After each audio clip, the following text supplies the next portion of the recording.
Right.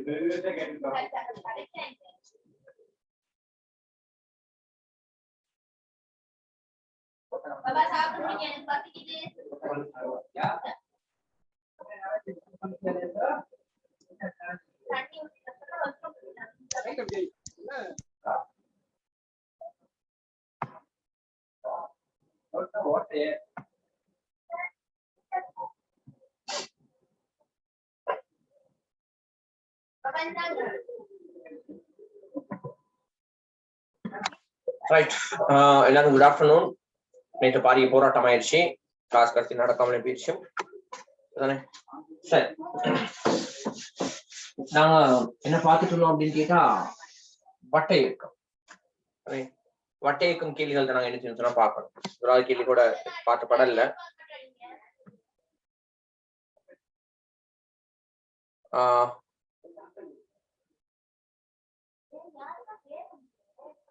கேள்வியில நீ பார்ப்போம்.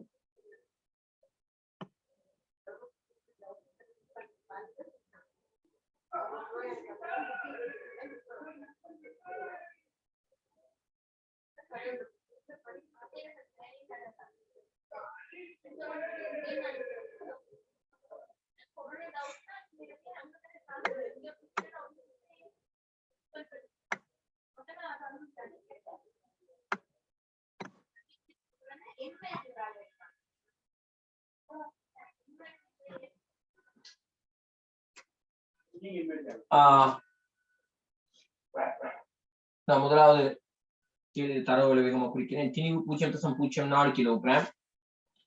இதுல ஆவர்த்தன காலம் எல்லாமே கண்டுபிடிச்சேன். முதலாவது கேள்வி நான் ஸ்கிப் பண்றேன். அது கேள்வி தானே. ரெண்டாவது கேள்வி ரெண்டாவது கேள்வியை பாருங்க. இலையின் ஒரு முனைக்கு 0.25 கிலோகிராம் திணிவு நீக்கப்பட்டுள்ளது. 1 மீட்டர் ஆரையுடைய கிடைவட்டம் ஒன்றை அமைக்குமாறு இலையின் மறுமுனையில் நிலையான புள்ளி பிணைக்கப்பட்டுள்ளது. இழுவை 225 நியூட்டனை அணுகிய போது இலை உடையுமெனின் பொருள் சுழலக்கூடிய உயர்கோண வேகம் கேட்டிருக்காங்க. இங்கே தரப்பட்டிருக்க தரவுகள் திணிவு இரண்டாவது கேள்வி. சரியா?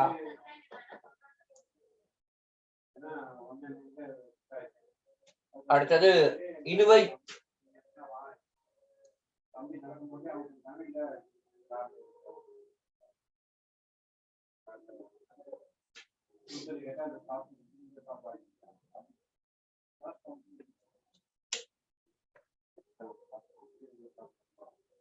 கோணவேகம் தான் கேட்டிருக்காங்க. கோணவேகம் தான் கேட்டிருக்காங்க. அதாவது கிடையாக இது சுத்தப்படுது. கிடையாக சுத்தப்படுதுன்னு சொன்னா ஒரு மேசையில வச்சு சுத்தப்படுற மாதிரி. இதான் துணிக்கை. இது வட்டப்பாதையில் இயங்கும். வட்டப்பாதையில் ஒரு துணிக்கை இயங்குவதற்கு மையம் நோக்கிய விசை மிகவும் அவசியம். வட்டப்பாதையில் இயங்குவதற்கு மையம் நோக்கிய விசை மிகவும் அவசியம். அந்த மையம் நோக்கிய விசையை நாங்க என்ன எடுப்போம் சொன்னா டி அப்படின்னு எடுப்போம்.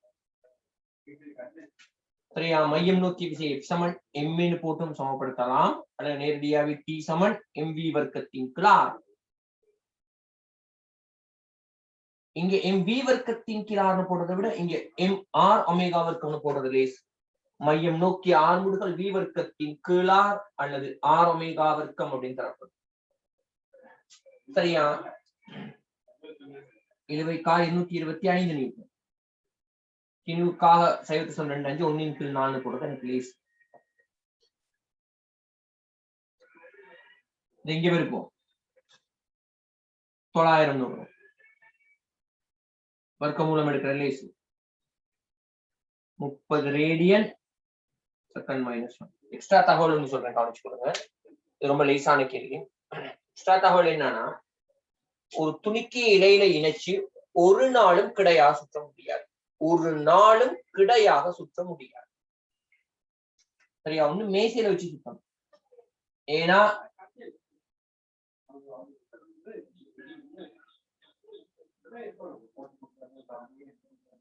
நிறைய விஷயம் மருதாக்கத்துக்கு என்ன செய்வோம்? சமப்படுத்துவோம். சரியா? ரைட். மருதாக்க சமப்படுத்துவோம். மற்றபடி பாத்தீங்கன்னு சொன்னா ஒரு நாள் இலையில கட்டி ஒரு துணிக்கி சுற்றும் போது அது கிடையா சுற்ற முடியாது. இந்த மாதிரிதான் சுற்றும். கீழே எம்ஜி தாக்கும். நான் 2-3 கேள்விகளுக்கான ஆன்சர் ஒன்னா சேர்த்து சொல்லிட்டு போறேன் பாஸ் பேப்பர்ல. சரியா, இதை படிக்கிறது மூலம் அந்த கேள்வி நீங்க செய்யலாம். இளையம்ல ஒரு துணிக்கையை கட்டி நான் சுத்துவோமா இருந்தா அது கட்டாயம் நிறைவு செய்யினால் அப்படி ஒரு கோணத்தை அமைக்கும். இதன் மூலமாக நிறைவேற்றப்படுறது என்னன்னா, தீட்டான் எடுத்தா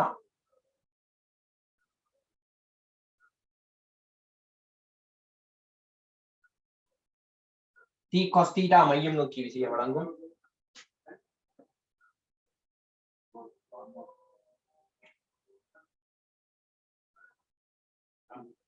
டி சைன் தீட்டா எம்ஜியை பேலன்ஸ் பண்ணும். இதான் இங்க நடக்கிற விஷயம். அப்ப ஆகவே சரியா இயக்கம் சாத்தியம். பாஸ் பேப்பர்ல எப்படி கேட்டிருக்காங்கன்னு சொன்னா, வட்ட இயக்கத்தில் இயங்கும் துணிக்கை ஒன்றில் தாக்கும் விசைகள் அப்படின்னு இதுல நீங்க போடுவோம். மைய நீக்க விசை அப்படின்னு ஒண்ணு கிடைக்கிறது கீழே, மையம் நோக்கிய விசைன்னு ஒண்ணு வட்ட இயக்கம் நிகழ்றதுக்கு தேவை அப்படின்னு மட்டும் ஞாபகம். ஏன் மையம் நோக்கிய விசை அவசியம்? சீரான வேகத்தோட போற துணிக்கு தொடர்ந்து சீரான வேகத்தோட போகும். மையம் நோக்கிய விசை ஒண்ணு கொடுத்தா தான் என்ன செய்யும்? வளைய பார்க்கும். ஏன்னா நியூட்டனின் முதலாம் விதிப்படி ஓய்வுள்ள பொருள் தொடர்ந்து ஓய்விலும், சீரான வேகத்தோட போற பொருள் தொடர்ந்து சீரான வேகத்தோடையும் போகும். மையம் நோக்கிய விசையை கொடுப்பதன் மூலம்னா அதை வட்டப்பாதையில இயங்க செய்யலாம். இங்க மையம் நீக்கிய விசை அப்படின்னு ஒண்ணு கிடைக்கிறது. ரைட்டா? இதான் இதுல உள்ள விஷயம். அப்ப ஒரு துணிக்கையே நாங்க இலையில இணைச்சு வட்ட இயக்கத்துல சுத்தும் போது அது கிடைவட்டத்துல இயங்காது, இந்த மாதிரி சுத்தும். இதை நாங்க சொல்லுவோம் கூம்பூசல் இயக்கம் அப்படின்னு சொல்லி.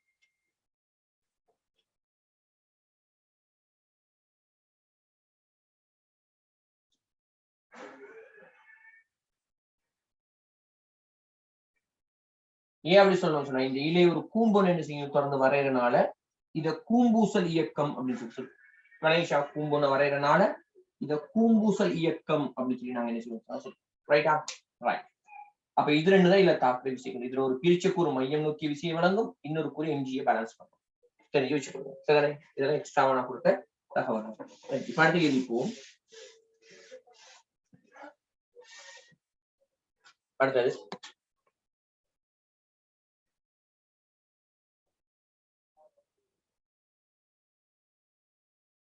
ஒரு மீட்டர் நீளமான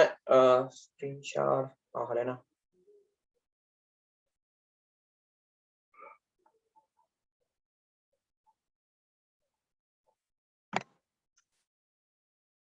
ஒரு மீட்டர் நீளமான இலையின் மறுமுனையில் 500 கிராம் தொங்க விடப்பட்டுள்ளது. மறுமுனை நிலத்திலிருந்து 2 மீட்டர் உயரத்தில் உள்ள ஓ என்னும் நிலையான புள்ளி இணைக்கப்பட்டு 10 ரேடியன் செகண்ட் -1 மாறா கோண வேகத்துடன் நிலைக்குத்து தளத்தில் வட்டப்பாதையில் சுழற்றப்படுகிறது.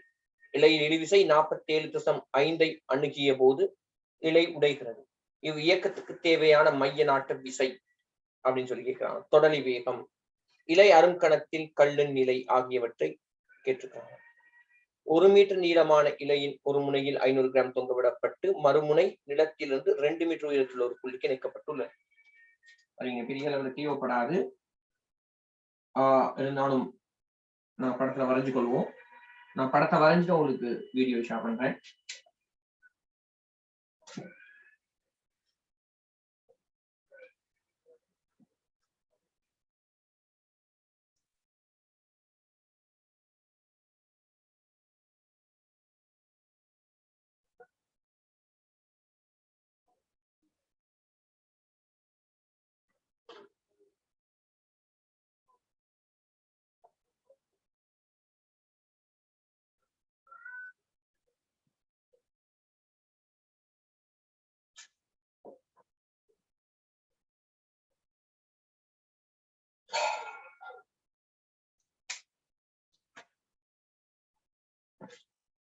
இதுல கேட்டிருக்க கேள்விகள் மைய நாட்டு விசை ஒண்ணு, தொடலி வேகம்,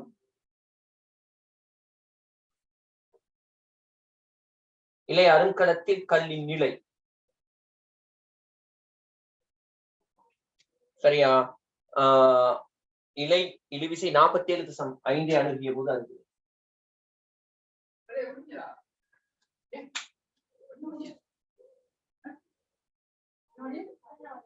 ரைட். 1 மீட்டர் நீளமான இலை எடுத்து 500 கிராம் தொங்க விடப்பட்டிருக்கு. இது மாறா போன வேகம் 10 ரேடியன்ஸ் செகண்ட் மைனஸ் ஒன்னோட சுத்தம். இது 1 மீட்டர், இங்க 1 மீட்டர், இது இப்படி சுத்துது. சரியா? ரைட். அப்ப இதுல அவர் கேட்கிற கேள்விகள் என்ன அப்படின்னா, முதல் கேள்வி மட்டும் இன்னொருத்தம் பாத்துக்கிறேன். இவ்வியக்கத்துக்கு தேவையான மைய நாட்டு விசை, இவ்வியக்கத்துக்கு தேவையான மைய நாட்டு விசை, இது நிலைக்குத்து வட்ட இயக்கத்தில் சுற்றப்படுது. சரிதானே? ரைட். இவ்வியக்கத்துக்கு தேவையான மைய நாட்டு விசைன்னு கேட்கும் போது, மைய நாட்டு விசைக்கான சமன்பாடு, மைய நாட்டு விசை எஃப் சின்னு போடுறது, சென்ட்ரிபீடல் ஃபோர்ஸ்னு சொல்லுவாங்க, எஃப்சி. அத திணிவு தர மையம் நோக்கி ஆர் முடுகல்னு போடலாம். பி வர்க்கத்தின் கீழ் ஆர் எழுதலாம், ஆர் ஒமேகா வர்க்கம். அப்ப இங்க தேவையான மையம் நோக்கி விசைன்னு சொல்லும் போது இதுதான் மையம் நோக்கி விசை. மையம் நோக்கி விசை எஃப்சி சமன் எம் தர மையம் நோக்கி ஆர். எம்முக்கு 500 கிராம், 500 கிராம்னு சொன்னா அது 0.5 கிலோகிராம், அது 6 சொல்லி போடுறோம். 6 1 மீட்டர், ஒமேகா 10 தந்துருக்கனால 100. இங்கு தேவையான மையம் நோக்கி விசை 50 நியூட்டன். சரியா? ரைட். இது ஒரு முக்கியமான விஷயம் படிப்போம். மையம் நோக்கிய விசை அப்படின்னு ஒரு விசை, அதை எம் தர மையம் நோக்கி ஆர் முடுகல்னு போடுறதால தரப்படும். முதலாவது விஷயம். இரண்டாவது விஷயம், உராய்வு விசைன்னு ஒரு விசை உலகத்துல இருக்கு, ஈர்ப்பு விசைன்னு ஒரு விசை இருக்கு, மேலுதைப்பு விசைன்னு ஒரு விசை இருக்கு, வழித்தடை விசைன்னு ஒரு விசை இருக்கு. மையம் நோக்கிய விசை அப்படின்னு சொல்லி ஒரு விசை இல்லை. மையம் நோக்கிய விசைன்னு ஒரு விசை இல்லை. வேற ஏதாவது ஒரு விசை தான் மையம் நோக்கிய விசையாக குறிப்பிடும். சரியா? உதாரணம், கிடையான தரையில ஒரு வாகனம் போகும்போது மையம் நோக்கி விசையாக வாகனத்துக்கும் தரைக்கும் இடையிலான உராய்வு விசை தொழிற்படும். இலையில கட்டி சுத்துற சந்தர்ப்பங்கள்ல இழுவை மையம் நோக்கி விசையாக தொழிற்படும். ரெண்டு உதாரணம் சொன்னேன். ஒண்ணு, ரோட்ல வாகனம் போகும்போது உராய்வு விசை மையம் நோக்கி விசையாக தொழிற்படும். இலையில கட்டி சுத்தும் போது இழுவை மையம் நோக்கி விசையாக தொழிற்படும். அப்ப முழு வட்ட இயக்கத்துக்கும் இந்த 50 நியூட்டன் விசை தொழிற்படணும். சரியா? ரைட். ரெண்டாவது ஒரு கேள்வி கேட்டிருக்காரு. ரெண்டாவது கேள்வி என்ன அப்படின்னு கேட்டா, அப்ப மையம் நோக்கி விசையை கண்டுபிடிச்சாச்சு. அதன் தொடலி வேகம் யாது? தொடலி வேகம்னு சொல்லும் போது வட்ட இயக்கத்துல இயங்குற ஒரு பொருளுக்கு எப்ப பார்த்தாலுமே வேகம் ஆரைக்கு செங்குத்தாக காணப்படும். ஆரைக்கு செங்குத்தாக வேகம் காணப்படும். தொடலி வேகம்னு சொல்லும் போது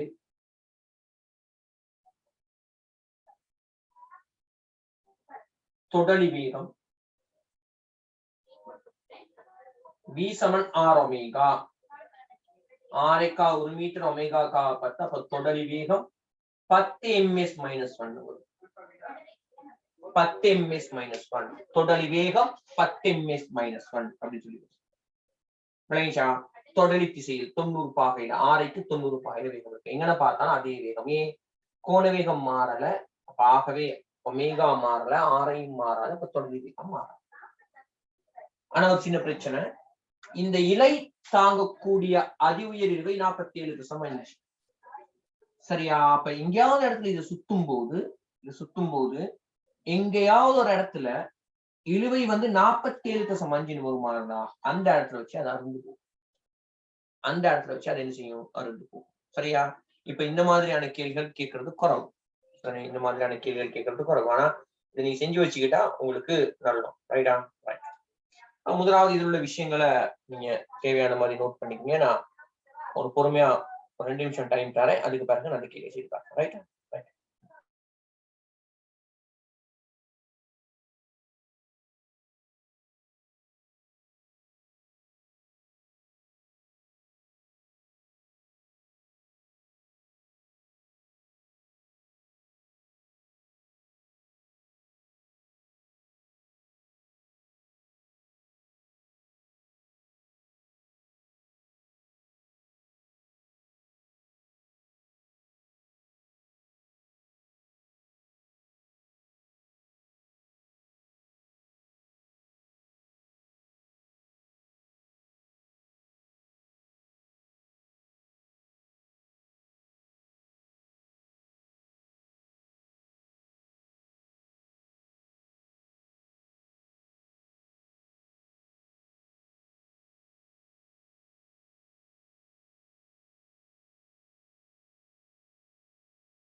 நான் அடுத்தது யோசிப்போம்.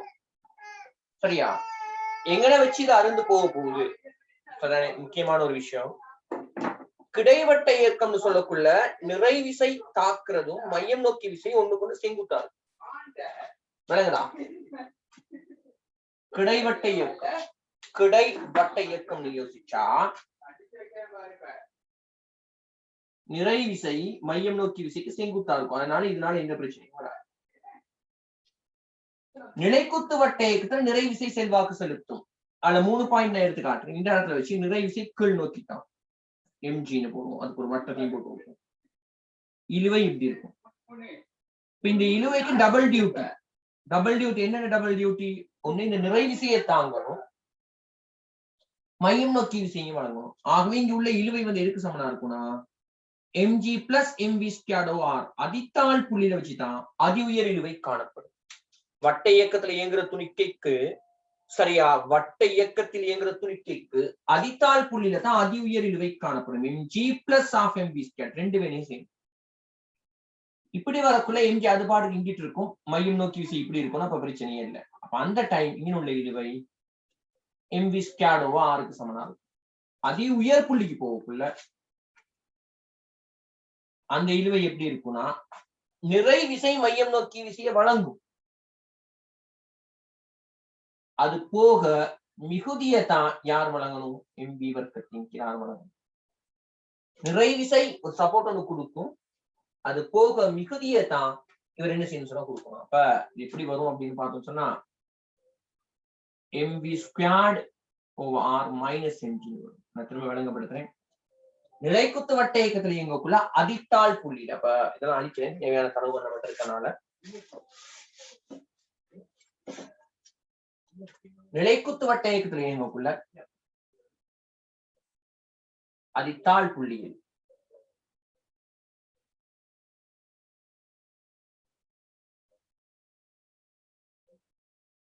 மையம் நோக்கி விசை என்பது mv squared r தான்.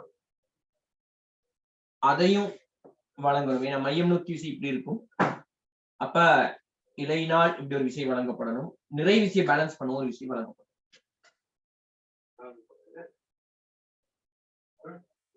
இலை கிடையாக உள்ளது.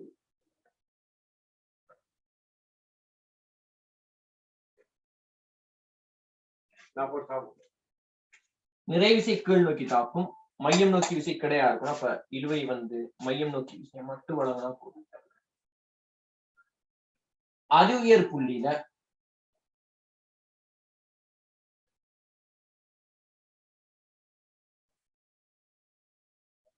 இழுவை வந்து எப்படி இருக்குன்னு சொன்னா தேவையான மையம் நோக்கி விசையில எம்ஜியை கழிச்சிடணும். மீதி விசை தான் மையம் நோக்கி விசையாக காணப்படும். சரியா? வார்த்தை பிரயோகத்தை கொஞ்சம் மாத்துறேன். மையம் நோக்கி விசையில இருந்து நிறை விசையை கழிச்சா மீதி விசை தான் இழுவையா இருக்கும். மீதி விசை தான் இழுவையா இருக்கும். பெருசா டென்ஷன் ஆக தேவையில்லை. இது எப்படி வந்துச்சு அப்படின்னு கேட்டா மையம் நோக்கி f சமன்மை. மையம் நோக்கி f சமன்மை பாவிச்சா டி இது விளக்கி இருக்கு. மையம் நோக்கி f சமன்மை இது விளக்கி இருக்கு. மைனஸ் mg சமன் mv வர்க்கத்தின் கீழ் r. அப்ப t சமன் mg plus mv வர்க்கத்தின் கீழ் r. இரண்டாவது இங்க மையம் நோக்கி f சமன்மை பாவிச்சா t சமன் mv squared r. இது 90 பாயில தான் இருக்கு. மையம் நோக்கி f சமன்மை பாவிக்கக்குள்ள அதுக்கு செங்குத்தா உள்ள விசைகள் வராது. மையம் நோக்கி f சமன்மை பாவிக்கக்குள்ள செங்குத்தா உள்ள விசைகள் வராது. அதி உயர் புள்ளியில வச்சு f சமன்மை பாவிச்சா மீன வச்சு f சமன்மை பாவிச்சா மையம் நோக்கி விசை பிளஸ்ல வரும். நிறையும் அங்கிட்டு தான் இருக்கப்ப அதுவும் வரும். சமன் mv squared over r. t சமன் mv வர்க்கத்தின் கீழ் r minus mg வரும். சரியா? ரைட்டா? இப்ப நிலைக்குத்து வட்ட இயக்கம் நமக்கு பெரிய அளவுல இல்ல. கணேசனே முன்னனா நிறுவுவாங்க. அதாவது என்னன்னு கேட்டா ஒரு துணிக்கு இருக்காது டீட்டா கோணத்துல இருக்கக்குள்ள விசைகள் எப்படி தாக்கும் அப்படின்னு எடுத்து பூரண வட்ட இயக்கத்தை ஆற்றுவதற்கு அதுக்கு அதித்தாள் புள்ளியில வச்சு என்ன வேகம் கொடுக்கணும் அப்படின்னு நிறைய நிறுவனம் எல்லாம் இருந்துச்சு. இப்ப நம்ம அதுக்கெல்லாம் கஷ்டப்படவே தேவை. சரியா? மாறா கோண வேகத்தோட சுத்துதுன்னு சொல்லிட்டாரு. அப்ப அந்தந்த புள்ளியில மையம் நோக்கி f சமன்மை பாவைக்கு தெரிஞ்சிருந்தாலே போதும். சரிதானே? ரைட்டா? ரைட். ஒரு எக்ஸ்பீரியன்ஸ்க்காக இந்த கேள்வி நாங்க செய்யறோம். ஃபைனல் எக்ஸாம்ல இப்படி ஒரு கேள்வி வராது. ரைட்டா? ரைட். அப்ப இதையும் கொஞ்சம் பார்த்து வச்சுக்கொள்ளுங்க. இதையும் கொஞ்சம் பார்த்து வச்சுக்கொள்ளுங்க. தேவைனா நோட் பண்ணிக்கொள்ளுங்க. நான் இப்ப இலை இப்ப அரும் அப்படிங்கறத பத்தி யோசிக்கிறேன்.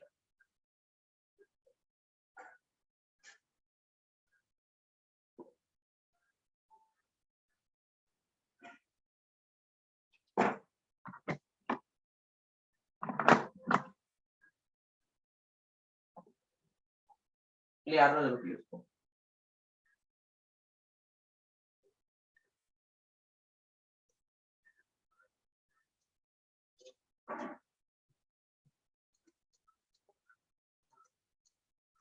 அதித்தாள் புள்ளியில வச்சு mg plus mv ஸ்கொயர் நிறை விசையும் தான் கொடுக்கணும். இலைத்தான் மையம் நோக்கி விசைகள் கிடையாதுக்குள்ள மையம் நோக்கி விசையை மட்டும் கொடுத்தா போதும்.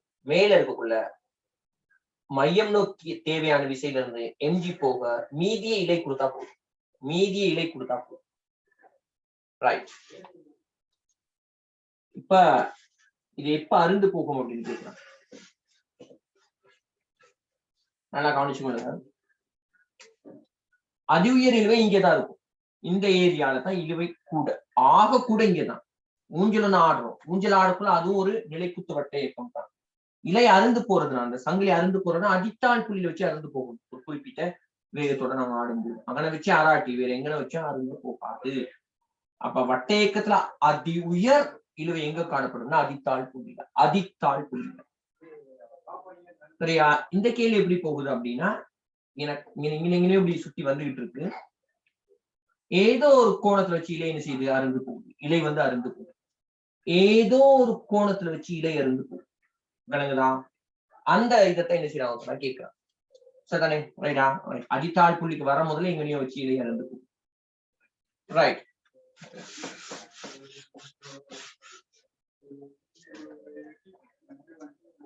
இது மையம் எடுத்துப்போம். அப்ப எங்கன வச்சு கட்டாயம் அருந்து போகணும்னா இங்க ஷுவர் அருந்து போயிடும். இங்கத்தான் கூடுதலான விசை தேவை. இவர் இடையிலேயே மேல இருந்து வட்ட இயக்கத்தை ஆற்றாரு. சரி, அதை எழுதி கொடுங்க. மேல இருந்து இது இயங்க விடப்படுது. ஏதோ ஒரு இடத்துக்கு வரும்போது அருந்து போகும். கீழே வர முதலே அருந்துருச்சு. கீழே வர முதலே அருந்துருச்சு. அந்த புள்ளியை கேட்கிறேன். இந்த கோணத்தை தீட்டான்னு எடுக்கும்.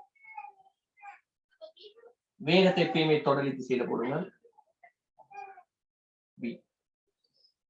நிறை விசைக்குள் நோக்கி தாக்கும் எம்ஜி. நிலைக்குத்து வட்டப்பாதையில் ஒரு துணிக்கு இயங்குகிறது. அது ஏதோ ஒரு புள்ளிக்கு வரும்போது சரிதானே என்ன செய்யுதுன்னு சொன்னா இலை அருந்து போகுது. இலை அரும்போது இழுவை 47 நான் ஒரு வேலை செய்வோம். இந்த கோடு அப்படியே நீட்டுவோம். இது ஒரு நிலைக்குத்துக்கோடு, இது ஒரு நிலைக்குத்துக்கோடு, இது ஒரு குறுக்கோடு. இந்த கோணம் இந்த கோணத்துக்கு சமனா இருக்கணும். அப்ப இது தீட்டா. இந்த இடத்துல வச்சு நாங்க என்ன செய்ய போறோம் அப்படின்னா மையம் நோக்கி F சமன் எம்ஏ பாவிச்சு. அவ்வளவுதான், விஷயம் முடியும்.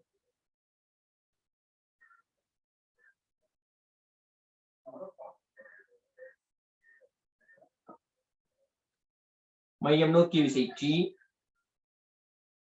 நாங்க இந்த திசையில F சமன் எம்ஏ பாவிக்கும் போது ஒண்ணு விசைகள் இந்த திசையில இருக்கணும், இல்லாட்டி செங்குத்தா இருக்கணும்.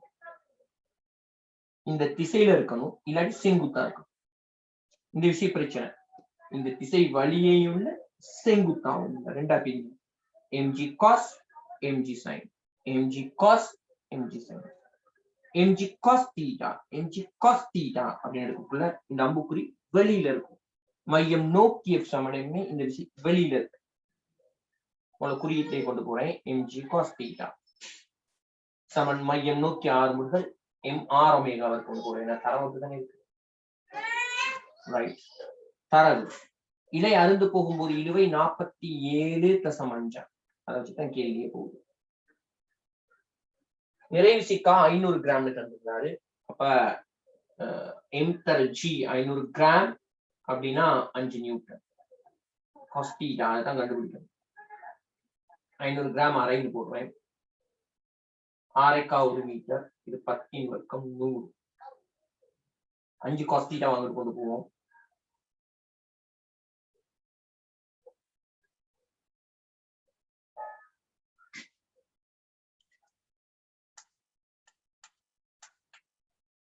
இது 47.5 இது 50 வரும் மைனஸ் ஆன்சர் வரும் ரைட் ஓகே ரைட்டா மைனஸ் ஆன்சர் கவனிங்க இங்க போனா நீங்க சொன்னா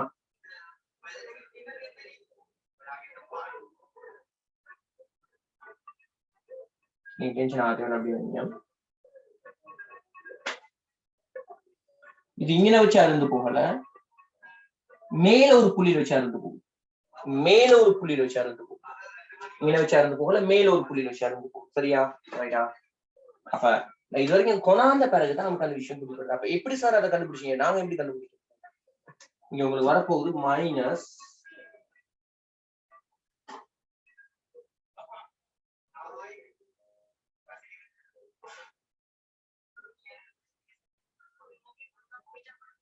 ஐந்து காஸ் தீட்டான்னு வரும் கோணம் மைனஸ் எப்ப வரும்னா 90 பாகை விட பெருசா இருந்தாதான் கொஸ் பெருமானம் மைனஸ் சரியா 90 பாகை விட பெருசா இருந்தாதான் மைனஸ் வரும் அப்ப நீங்க அந்த இடத்த இப்போ ஒரு உங்களுக்கு நல்ல சந்தர்ப்பம் இது சும்மா பார்த்து வச்சுக்கோங்க அப்ப மேல எங்கேயும் இயங்கக்குள்ளதான் அருந்து போகும் அவை படத்தை மாத்தினா விஷயம் உங்களுக்கு கிடைச்சிடும் சரியா இதோட நிப்பாட்டிட்டு நான் திரும்ப படத்தை மாத்துறேன் மேல இருந்து வரக்குள்ள எங்க கீழே புள்ளியில இல்ல மேல இருந்து வரக்குள்ளே அறந்துருச்சு ஏன்னா அந்த அளவுக்கு இதுவே தாங்க முடியாது கீழே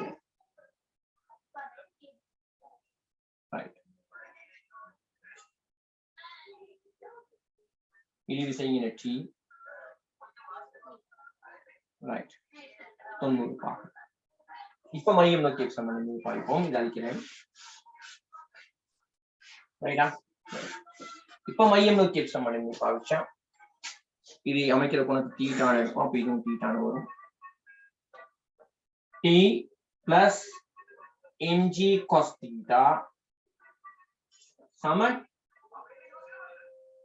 எம்ஆர் ஒமேகா ஸ்கொயர் இது 47.5 இது எம்ஜிக்கா 5 காஸ் தீட்டா இது அரைன்னு வரும் இது 1 வரும் 100 5 காஸ் தீட்டா அவர் கொண்டு இது 50 வரும் இது அவர் கொண்டு விட்டு கழிச்சா 2.5 காஸ் தீட்டா வந்து அரைன்னு வரும் தீட்டா வந்து 60 பாகை நிலைக்குத்துடன் 60 பாகை அப்ப கிடையோட எத்தனை பாகை 30 பாகை கிடையோட 30 பாகை அப்ப திரும்பவும் சொல்லிட்டானே நாங்க வளமையா நான் என்ன யோசிச்சுன்னா கீழ்ப்பகுதியில இதுவை ஆகவும் கூட பிங்க வச்சுதான் அருந்து போகணும்னு அப்படி எடுத்து கணக்கு செய்யும் போது கணக்கு சரியா செய்துட்டு போறோம் 100% நம்ம அதுல கான்பிடென்டா இருக்கும் கணக்கு சரியா செய்து மைனஸ்ல வருது பெருமானம் மைனஸ்ல வருதுன்னா 90 பாகை விட பெருசு அப்ப தீட்டாவை நான் இங்க இருந்த யாருந்தே முதல்ல இது 90 பாகையோட பெருசுனா இந்த பக்கம் நான் வரணும் ஆனா நான் என்ன செஞ்சேன் திரும்ப மாத்திட்டு கேள்விய சரி உங்களுக்கு இப்படி ஒரு கேள்வி வராது சரியா ஒரு எக்ஸ்பீரியன்ஸ்க்காக தான் இந்த கேள்வி செய்யறோம் ரைட் தானே ரைட் ஆகவே நீங்க முதலாவது ஸ்டெப்ஸ் மைனஸ்ல வர மாதிரி செய்ய தேவையில்லை இதை மட்டும் பார்த்து வச்சுக்கீங்க சரி இலை அருங்கலத்தில் கல்வி நிலைன்னு சொல்லும் போது இலை கிடையுடன் 30 பாகை அமைக்கும் இலை கிடையுடன் 30 பாகை அமைக்கும் அப்படின்னு இருக்கணும் ரைட் தானே ரைட் தேவையான விஷயத்தை கொஞ்சம் போட்டுச்சுக்கோங்க ஓகே திரும்ப எக்ஸ்பிளைன் பண்றேன் எழுதுங்க நான் எக்ஸ்பிளைன் பண்றேன்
எக்ஸ்பிளைன் பண்றேன். முதலாவது, நிலைக்குத்து வட்ட இயக்கத்துல ஒரு துணிக்கு இயங்கும் போது புள்ளிக்கு புள்ளி இழுவை மாறும். அதி குறைந்த இழுவை அதி உயர் புள்ளியிலும், அதி குறைந்த இழுவை அதித்தாழ் புள்ளியிலும் காணப்படும். சரியா? ரைட். அது முதலாவது விஷயம். சரிதானே? ரெண்டாவது விஷயம் என்ன அப்படின்னு கேட்டா, அந்தந்த இடத்துல மையம் நோக்கி எப்சமனை பாவிச்சா நீங்க ஞாபகம் வச்சுக்கலாம். இதுல mg பிளஸ் mv வர்க்கத்தின் கீழ் r, இதுல mv வர்க்கத்தின் கீழ் r மைனஸ் mg. அதெல்லாம் நீங்க கஷ்டப்பட வேண்டும். ரெண்டாவது விஷயம், முன்ன காலங்கள்ல படிக்கும் போது நிலைக்குத்து வட்ட இயக்கத்துக்கு நிறுவனம் எல்லாம் செய்வாங்க. நீங்க பாஸ் பேப்பர் எடுத்து பார்த்தா ஒரு கேள்வி கூட உங்களுக்கு இந்த ஸ்டைல்ல என்ன செய்ய சொன்னா இருக்காது. 2000 பிளஸ் பேப்பர் எடுத்து பார்த்தா ஒரு கேள்வி கூட உங்களுக்கு இந்த ஸ்டைல்ல இருக்காது. ஏன்னா அப்படி நமக்கு தேவையே இல்லை. ரைட்டா? நமக்கு சிம்பிளா தான் கணக்கு வரும். முதலாவது அது சொன்னோம். ரெண்டாவது, இங்க உள்ள பிரச்சனை என்னன்னா, நான் யோசிச்சு இழுவை ஆகக்கூடிய இழுவை அடித்தாள் புள்ளியில் தானே அருந்து போறோம்னு இந்த ஏரியாவில் தானே அருந்து போகணும் அப்படின்னு யோசிச்சா கணக்கு செய்யும் போது கணக்க சரியான ஒரு பாதையில கொண்டு போயிட்டு மைனஸ்ல வந்துச்சு. கொஸ்பெருமானம் 90 பாகையை விட அதிகரிக்குமா இருந்தா அது மைனஸ்ல வரும். 90க்கும் 180 கடையில மைனஸ்ல வரும். மைனஸ்ல வந்தோன்னு இப்ப நீங்க உங்களுக்கு ஒரு பிரச்சனை இருக்கு, இது எப்படி இவர் கண்டுபிடிக்கிறாரு அப்படின்னு.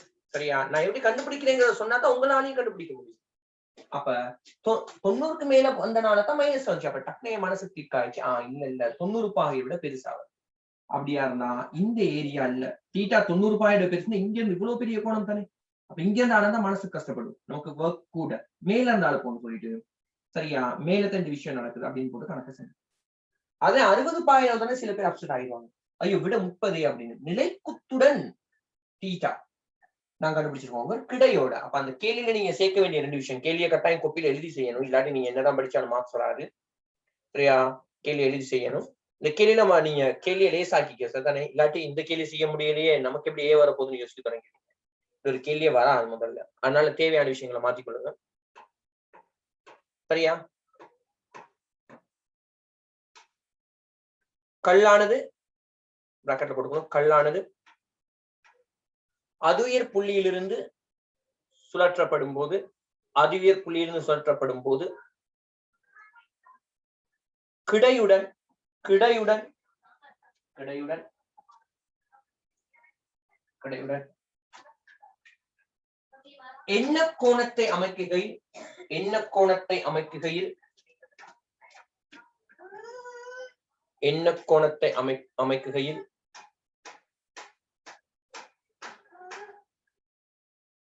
இலை அருந்து போகும். இலை அருந்து போகும். இலை அருந்து போகும்.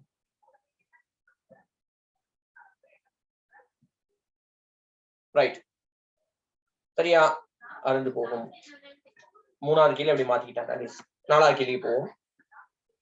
200 மீட்டர் ஆரையுடைய வளைவான வட்டப்பாதையில் 25 ms-1 வேகத்துடன் இயங்கும் 1000 கிலோகிராம் கார் பக்கப்பாட்டிற்கு வலுக்காமல் இயங்குவதற்கு பாதை கிடையுடன் என்ன கோணத்தில் இருக்கணும் அமைக்கப்பட வேண்டும். இது சாத்தியமான கேள்வி. சரியா? இது நல்ல இன்ட்ரெஸ்டான கேள்வியும் கூட. அப்ப இதை நல்லா கவனிங்க. தரவுல மூலம் நான் கொஞ்சம் குறிச்சு வச்சு கொடுத்தேன். அப்பதான் ஸ்கிரீன்ஷாட் நிப்பாட்ட முடியும். 100 மீட்டர்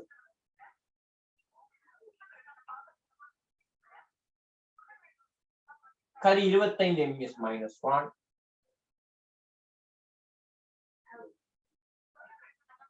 திணிவு 1000 கிலோகிராம். ரைட். இது நிலைக்குத்து வட்ட இயக்கம் அல்ல. இப்ப அங்க யோசிச்ச எதையுமே நீங்க யோசிக்க கூடாது. இது புத்தம் புது ஒரு இயக்கம். புத்தம் புது ஒரு இயக்கம். சரிவான பாதையில் என்ன செய்ய போதும் சொன்னா துணிக்கு இயங்கும். சரிவான பாதையில சரியா முடிஞ்ச அளவுக்கு நான் பாதையை உங்களுக்கு கொஞ்சம் ஒரு காட்ட பாக்குறேன். அப்படி ஒரு பாதை இல்ல, சும்மா எதையாவது உச்சி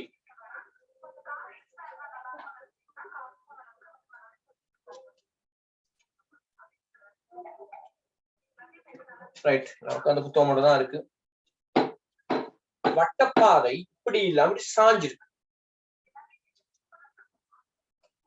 200 மீட்டரா? Okay, thank you. ரைட். 200 மீட்டருக்குள்ளே தகவல் தந்தவர்களுக்கு நன்றி. யோசிப்போம். பாதை வந்து கிடையா இல்லாம இப்படி சாஞ்சிருக்கு. சாய்வான பாதை, சாய்வான பாதை. சரி, அதை நீங்க எப்படி கற்பனை பண்ணலாம் அப்படின்னு சொல்லி சொன்னா, கூம்பினுடைய ஒரு பகுதி, அதான் உண்மையும் கூட, கூம்பினுடைய ஒரு பகுதியாக கற்பனை. இதானே கூம்பு. இதான் கூம்பு. இந்த பாதை எப்படி இருக்குன்னா முழு கூம்பா இருக்காது, கூம்பினுடைய ஒரு பகுதி மாதிரி.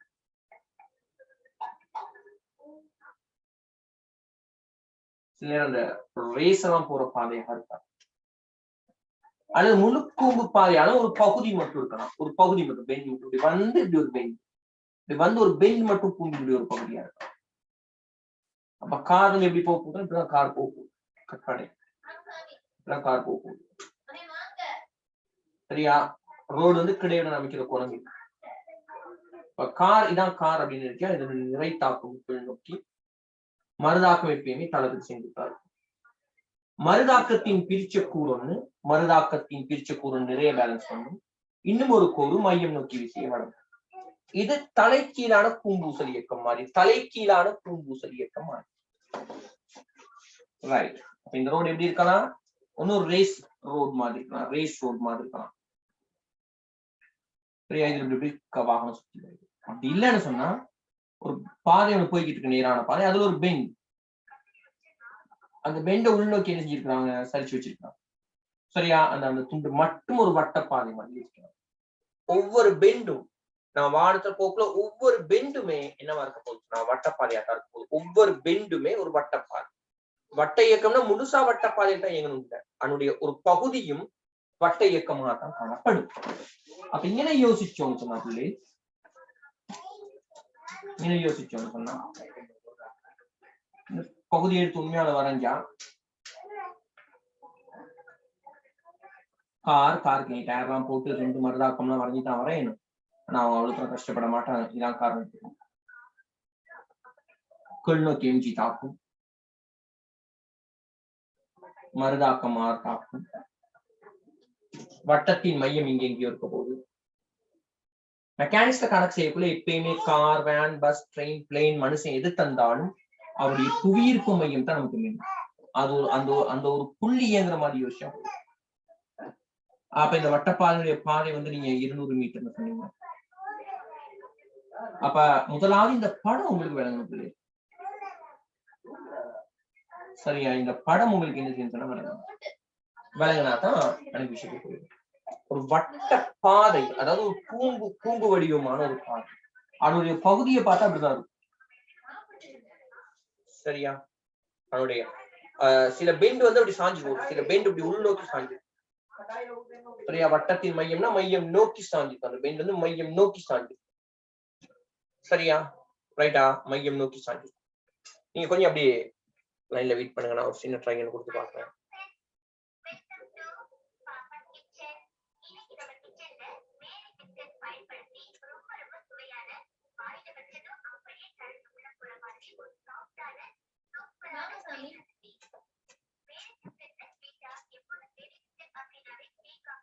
கொஞ்சம் உனக்கு அந்த பாதையை நான் காட்ட பார்க்கிறேன்.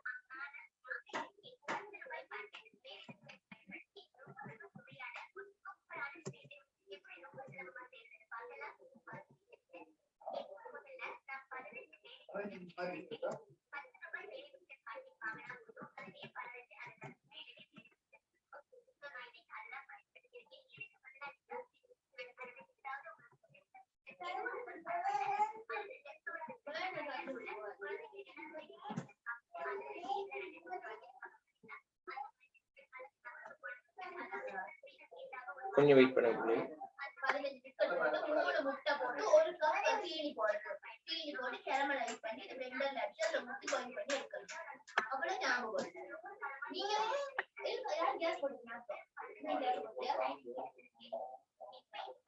பாதை பாப்புலே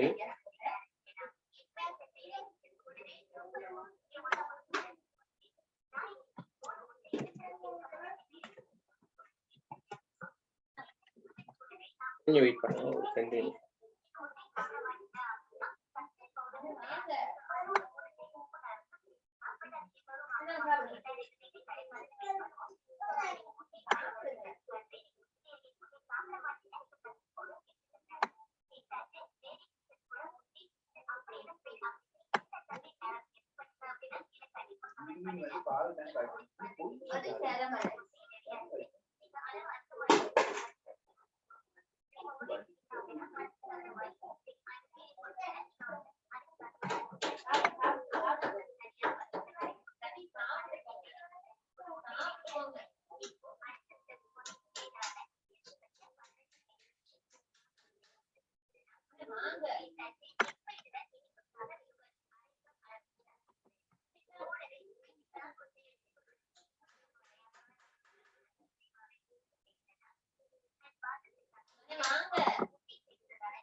கவனிங்க, ஓரளவுக்கு ஒரு சரிவான பாதை ஒண்ணு கொஞ்சம் சர்ச் பண்ணி எடுக்கக்கூடியதா இருந்துச்சு. டைம் கொஞ்சம் கூட எடுக்கலாம், பரவாயில்ல, இதை வச்சு மேனேஜ் பண்ணுவோம்.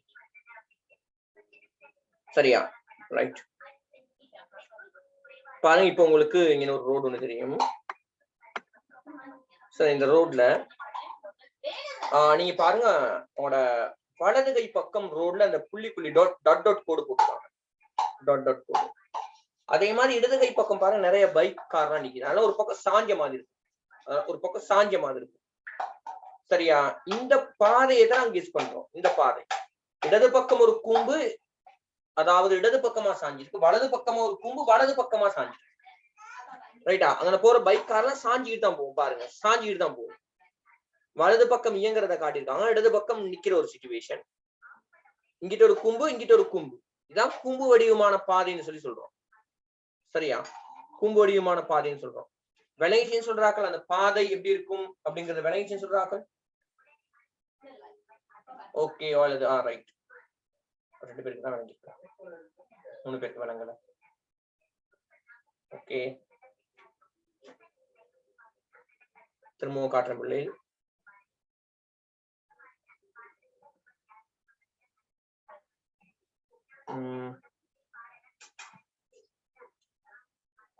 ரைட், 3 பேரும் ஓகே தான். சரி, நான் இன்னொருத்தர ஷேர் பண்றேன். அதாவது இந்த பாதை நீங்க வலது கை பக்கத்து வாங்கல, வலது கை பக்கம், வலது கை பக்கம். சரி, அரோ மார்க் விளங்குதா? அரோ மார்க் விளங்குதா? நான் கையால சுத்துற அரோ மார்க் உங்களுக்கு விளங்குதா? அரோ மார்க் விளங்குதா? எஸ், ஓகே, விளங்குது தானே? ரைட். அந்த அரோ மார்க் பாருங்க, இப்போ ஒரு கார் ஒண்ணு காட்டுது, இந்த பைக், இந்த டாட் டாட் கோடு. இது ஒரு சரிவான பாதை, இது ஒரு சரிவான, இது கூம்பினுடைய ஒரு பகுதி, இது கூம்பினுடைய ஒரு பகுதி தான் வட்டப்பாதை. இந்த பாருங்க, இது ஒரு வட்டப்பாதை. அதனால தான் இந்த டாட் டாட் கோட்லாம் வட்டமா போகுது. இந்த பாருங்க, டாட் டாட் கோடு வட்டப்பாதை. அதே மாதிரி இங்கிட்ட ஒரு வட்டப்பாதை, அதை விடுங்களேன், இங்கிட்டு வாங்களேன். இந்த இது வட்டப்பாதை. இப்ப இந்த கார், இந்த பைக் இருக்குன்னா மருதாக்கம்னு வழங்கப்படும். ரோடுக்கு செங்குத்தா மருதாக்கம் எம்ஜியோட வழங்கப்படும். வட்டப்பாதைகளை உள்நோக்கி சரிக்கிறதுக்கான காரணமே மருதாக்கம் மையம் நோக்கிய விசையை வழங்கணுங்கிறதுக்காக. மருதாக்கம் மையம் நோக்கிய விசையை வழங்கணுங்கிறதுக்காக தான் சரிச்சிருக்கிறாங்க. விளைஷா ரைட்டா? மருதாக்கம் மையம் நோக்கிய விசையை வழங்கணுங்கிறதுக்காக தான் சரிச்சிருக்காங்க. நான் முடிஞ்ச வரைக்கும் இன்னொரு இதை விட கொஞ்சம் டீப்பான ஒரு படம் ஷேர் பண்ண பாக்குறேன். ரைட் தானே? ட்ரெயின் ரோட சொல்லலாம். ட்ரெயின் ரோடு சொல்லலாம். ஒரு ஆள் ட்ரெயின் ரோட சொல்றாங்க, ட்ரெயின் ரோட சொல்லலாம். ட்ரெயின் ரோடு சரிச்சிருக்கும். சரியா? ட்ரெயின் ரோடு நிறைய இடங்கள்ல சரிக்கப்பட்டிருக்கு இந்த மருதாக்கத்தை வழங்குறதுக்காக. ரைட்டா? ட்ரெயின் ரோடும் இப்படி சரிக்கப்பட்டிருக்கு. சரி, கேள்வி போ, நான் பிறகு படங்களை ஷேர் பண்றேன், அப்ப உங்களுக்கு விளங்கும். முழு வட்டமா கற்பனை பண்ண இப்படி இருக்கும். எம்ஜி எப்படி இருக்கும், மருதாக்கம் இப்படி இருக்கும். இது ஒரு சாய்தளம் மாதிரி இருக்கும். ரோடு வந்து ஒரு சாய்தளம். ரெண்டே விஷயம் தான். வட்டேக்கம் கேள்வி ஏன் லேசு அப்படின்னா, மையம் நோக்கி F சமன் MA பாவிக்கிற மட்டும் தான் வட்ட இயக்கத்துல முக்கியமான விஷயம். அதுவும் கிடைவட்ட இயக்கம், கூம்பூசல் இயக்கம். கூம்பூசல் இயக்கம்னா ஒரு நூல்ல கட்டி சுத்துறோம், இல்லாட்டி இந்த மாதிரி இயக்கம், இத கூம்பூசல் இயக்கம்னு சொல்லலாம். ஏன்னா இத வட்டப்பாதையில் சுத்தும் போது, இது வட்டப்பாதையில் சுத்தும் போது இலை ஒரு கூம்ப வரையும். அப்ப அதனால இது ஒரு கூம்பூசல் இயக்கம். இது ஒரு கூம்பு ஷேப். அப்ப இதனையும் கூம்பூசல் இயக்கத்துல கொண்டு வரலாம். கிடைவட்ட இயக்கம் தான் இலையோடு சேர்த்து யோசிச்சா கூம்பூசல் இயக்கம் யோசிக்க சரியா. அல்லது கிடைவட்ட பாதை ஒரு மேசையில அந்த மாதிரி குறிக்கிறது. ரெண்டே விஷயம் தான். ஒண்ணு மையம் நோக்கி F சமன் MA, நிலைக்குத்தாக F சமன் MA. அவ்வளவுதான். வட்ட இயக்கம்னு வந்தாலே அவ்வளவுதான். கிடைவட்ட இயக்கம், கூம்பூசல் இயக்கம்னா நல்லா ஞாபகம் வச்சுக்கோங்க. மையம் நோக்கி F சமன் MA, நிலைக்குத்தாக F சமன் MA. வளமையா நிலைக்குத்தாக சமநிலைன்னு தான் சொல்லுவோம். ஏன் F சமன் MA நான் சொல்றேன்னா, ஏதோ ஒரு திசையில இயக்கம் இருக்குதானே. அப்ப ஒரு திசையில இயக்கம் இருக்கும் போது சமநிலை எடுக்கிறது அவ்வளவு பொருத்தம் இல்லை. அதனால நிலைக்குத்தாம F சமன் MA பாவிப்போம். அந்த M தரையைக்காக 0 போட்டுக்கிட்டா விடவும். ரைட்டா. அப்ப கிடைவட்ட இயக்கம், கூம்பூசல் இயக்கம், இலையில் இணைக்கப்பட்ட கூம்பூசல் இயக்கம், எப்படி கேள்வி வந்தாலும் ஒரே மெத்தட் தான். மையம் நோக்கி F சமன் MA, நிலைக்குத்தாக F சமன் MA விட முடியும். நிலைக்குத்து வட்ட இயக்கம்னு சொன்னா, நிலைக்குத்து வட்ட இயக்கம்னு சொன்னா மையம் நோக்கி F சமன் MA சில நேரம் சக்தி காப்பு. நிலைக்குத்தாக F சமன் சக்தி காப்பு விதி, மையம் நோக்கி F சமன் MA. சக்தி காப்பு விதி, மையம் நோக்கி F சமன் MA. சரியா. அவ்வளவுதான். என்னன்னா கேள்விய வாசனை என்ன செய்யறது அப்படின்னு விளங்காத சில பேருக்கு ஐடியா வரலம்பா. இங்க ஐடியாவே அவ்வளவுதான். கூம்பூசல் இயக்கம், கிடைவட்ட இயக்கம்னு சொன்னா மையம் நோக்கி F சமன் MA, நிலைக்குத்தா F சமன். நிலைக்குத்து வட்ட இயக்கமா இருந்தா மட்டும் சக்தி காப்பு விதி, மையம் நோக்கி F சமன் MA. இங்க விஷயத்துக்கு வருவோம். இது தீட்டா, இது 90, இது 90 மைனஸ் தீட்டா, 90 மைனஸ் தீட்டா, இது 90, இது தீட்டா. நிறைய விஷயம் ரெண்டா பிரிக்கிற mg cos, mg sin. mg sin தான் மையம் நோக்கிய விசையா இருக்க போகுது. ஃபர்ஸ்ட் மையம் நோக்கி F சமன் MA, மையம் நோக்கி F சமன், மையம் நோக்கி F சமன், மையம் நோக்கி F சமன் MA பாவிச்சா mg sin theta, mg sin theta சமன் m v வர்க்கத்தின் கீழ் ஒரு சமன்பாடு முடிச்சு. அடுத்து வேற என்ன இருக்குது? நிலைக்குத்தா F சமன் MA. சமநிலை தான் இருந்தாலும் நான் சரியில்லையே அப்படி செய்யறேன். சரியா. இப்ப யோசிப்போம். நீங்க இதுல இந்த பிரச்சனை ஒண்ணு போட்டுட்டேன். mg sin theta சாய்தளம் வழியே தனி இந்த தீட்டான்னு எடுத்தா mg sin theta சாய்தளம் வழியே, mg cos theta சாய்தளத்துக்கு செங்குத்தான். அப்ப mg பிரிச்சு வேலையே இல்லை. ஏன்னா mg பிரிச்சு கூறணும் கிடையா வராது. mg cos 90 தான் வரணும். mg cos 90 0. அப்ப mg பிரிச்சு வேலை இல்லை. யாரு இது தீட்டான்னு இது திரும்ப சொல்லிட்டாரு. இது தீட்டா, இது 90, இது 90 மைனஸ் தீட்டா, 90 மைனஸ் தீட்டா, இது 90, இது தீட்டா. சரியா. குத்து எதிர்க்கோணம். இது தீட்டான்னு இது theta. r cos theta, r sin theta. mg நிலைக்குத்தா இருக்கு. இது பிரிச்ச கூறணும் கிடையா வராது. mg cos 90 0. அதனால mg பிரிச்சு வேலை இல்லை. mg பிரிக்கிறதுனா சாய்தளம் வழியே தான் பிரிக்கலாம். அது இங்க பிரயோசனமே இல்லை. அதனால r பிரிப்போம். r cos, r sin. அப்ப மையம் நோக்கி F சமன் MA பாவிக்கும் போது r sin தீட்டா வரும்.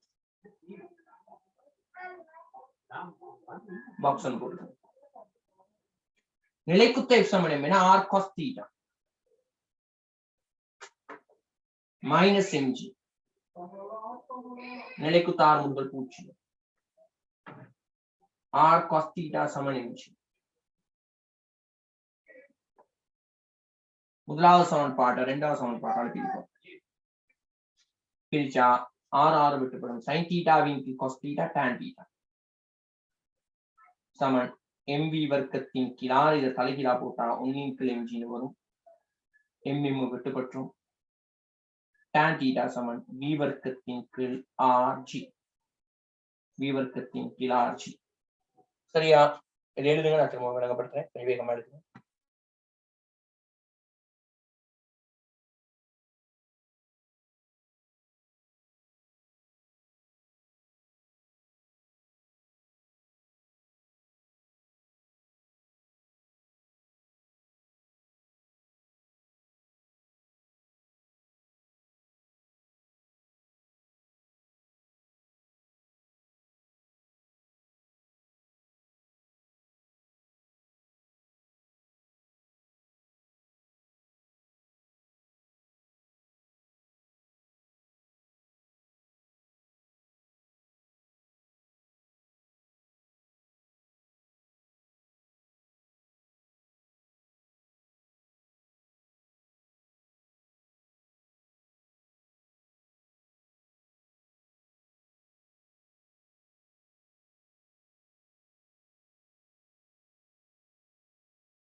Excuse me, sir.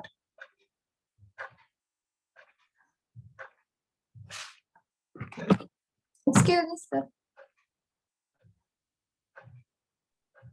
ரைட், எழுதி முடிச்சிருப்பீங்க நினைக்கிறேன் பிள்ளைகள். திரும்ப சொல்றேன், அதாவது பாதைகள் மையம் நோக்கி சரிக்கப்படலாம், மையம் நோக்கி சரிக்கப்படும்.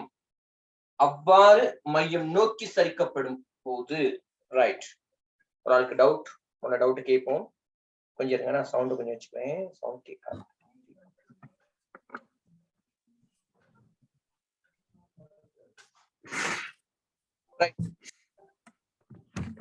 சார், இந்த இயக்கத்துல உராய்வு விசை தாக்கம் செலுத்தாதா சார்?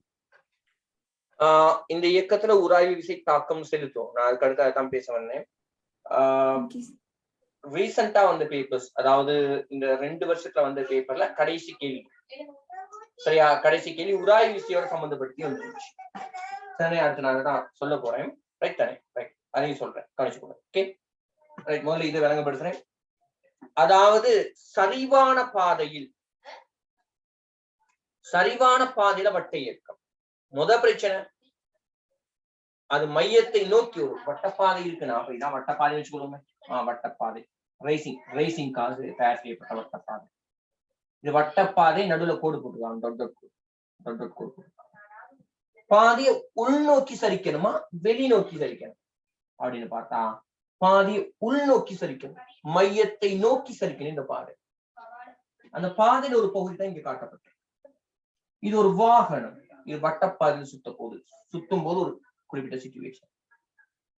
இது தீட்டான, இது 90, இது 90 மைனஸ் தீட்டா. இந்த எம்ஜிஎன் அப்படி நேரம் இருக்கிறதுக்கான காரணமே, எம்ஜி அப்படி சின்னதா குறிக்கலாம்னா, இந்த கோணத்தை சேர்த்து ஒரு முக்கோணியா உருவாக்கி போட்டுக்கணும். இது 90 மைனஸ் தீட்டான, இது 90 மைனஸ் தீட்டா, இது தீட்டா. இங்க எம்ஜியை பிரிக்கிற பிரயோசனாலேயே நிலைக்குத்தாவும் மைய நோக்கின எஃப்சமனமே பாவிக்கிறோம். அப்ப நிலைக்குத்தாவும் மையம் நோக்கியும் எஃப்சமனமே பாவிக்கும் போது பிரச்சனையை கொடுக்கிறது ஆர். ஏன்னா நிலைக்குத்தாவும் உள்ள, மையம் நோக்கி கிடையாகவும் இல்லை. இதைத்தான் பிரிக்கணும். பிரிக்கும் போது கோணத்தை விட்டு விலக்கி பிரிச்சா ஆர் சைன் தீட்டா, அதான் மையம் நோக்கி விசை. ஆர் சைன் தீட்டா சமன் எம்வி வர்க்கத்தின் பிளாட். நிலைக்குத்தா எஃப் சமன் எம்ஏ பாவிக்கும் போது ஆர் காஸ் தீட்டா மேல் நோக்கி பாவிக்கிறேன், மைனஸ் எம்ஜி சமன் எம் தரப்பூச்சி. அப்ப இது ரெண்டு தான் சமன். இதுல நீ பிரிச்சா உள்ள லாபம் சைன் தீட்டா எம்டி காஸ் தீட்டா வி வர்க்கத்தின் கீழ் ஆர்ஜி அப்படின்னு சொல்லி வந்துருவாரு. சரிதானே? ரைட்டா? ரைட். இப்ப ரைட்டா, கேள்விக்கு ஒரு பக்கம் போயிட்டு வரும் ஒருத்தரும்.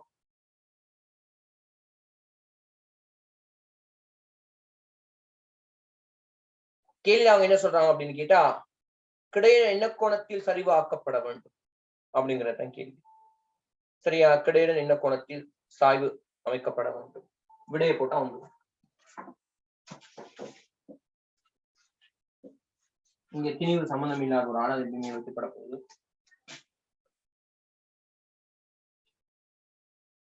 வி வர்க்கத்துக்காக 25 வர்க்கம் 625 சம்திங் எப்படி போட்டாங்க. ஓகே, ஆர்ஜி ஆர்கா 200 சொன்னீங்க, 200 கரஜிக்கா 10. பொறுமையா சுருப்போம். இது 25 சுற்றின 25 முறை, இது 25 சுற்றின 8 முறை.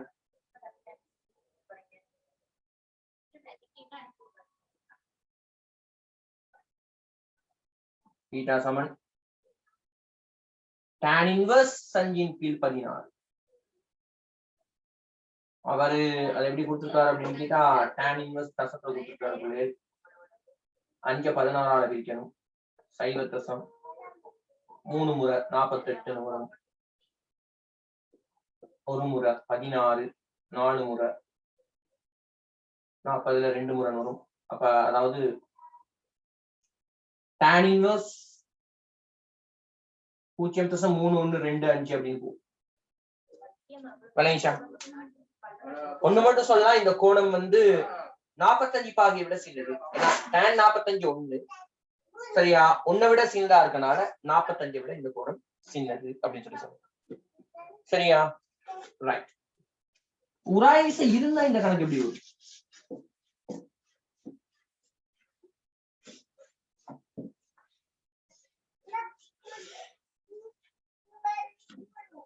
இந்த படம் தான் ரொம்ப முக்கியம்.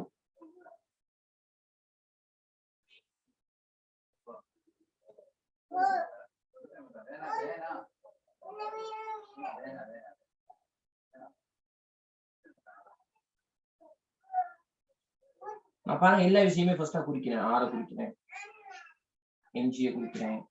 உராய் விசையை மட்டும் நான் என்ன செய்யணும் சொன்னா குறிக்கிறேன். ஏன்னா இங்க உராய் விசையின் திசையை நமக்கு சரியா சொல்ல முடியும்.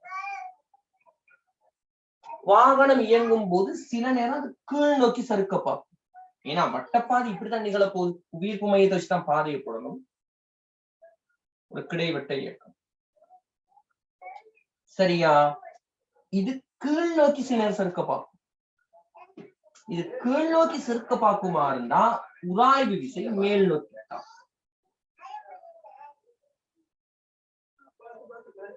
இந்த உராய்வுல எதை வனமையா கேக்குறான் அப்படின்னா, அதாவது இங்க வேகம் குறைய குறைய இவர் என்ன செய்ய பார்ப்பாருன்னா உங்களுக்கு தெரியும். tan θ நான் எடுத்தேன் தொடர்பு. tan θ சமமான v வர்க்கத்தின் கீழ் rg. θ குறைய tan θ குறையும். சரியா, ரைட். பாருங்க இங்க என்ன நடக்கும் வேணாம். இந்த சமன்பாடு வேணா உங்களுக்கு நான் சொல்றது நான் அதாவது வேகம் குறைய இது என்ன செய்யும் கீழ் நோக்கி சறுக்க பார்க்கும். அப்ப உராய் விசை மேல் நோக்கி தான். அந்த டைம் என்ன செய்யணும், மையம் நோக்கி F சமநிலை பாய்க்குள்ள இவரும் பிரச்சனையானால் இவரை பத்தியும் யோசிக்கிறேன், இவரை பத்தியும் யோசிக்கிறேன். சரியா, ஒன்னும் பிரச்சனை இல்லை. இந்த தீட்டா நீங்க ஒரு கோடு போடுங்க, இன்னொரு தீட்டா விஷயம் முடிச்சு. மையம் நோக்கி F சமநிலை பாவிச்சா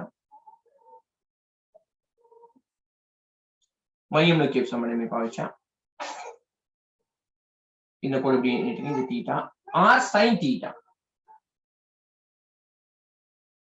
மைனஸ் இது மையம் நோக்கி வரும், இது மையத்தை விளக்குங்க எஃப் லிமிட்